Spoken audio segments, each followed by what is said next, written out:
Hi everyone, this is Stefan Tron here. Today we're going to look at resizing some tables in Excel and doing that quickly and efficiently without a fuss. Let's have a quick look at our sample data here. So I've got a little table here with quite a big data set. So what we want to do is take the first 100 line items here, and we're just going to copy that to a new sheet. And what you see here is that everything is now sort of squashed into these little columns, and you can't see the full data. So now there's two ways to do this.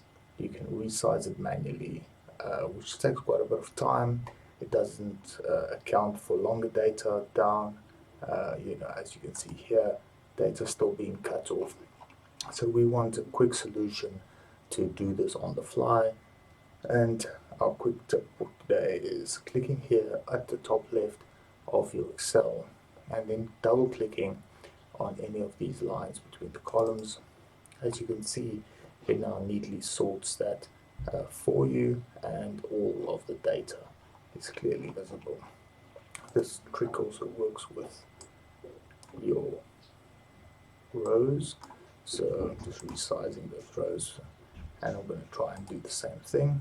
Now you just double click between the line items instead of between the columns, and it resizes that.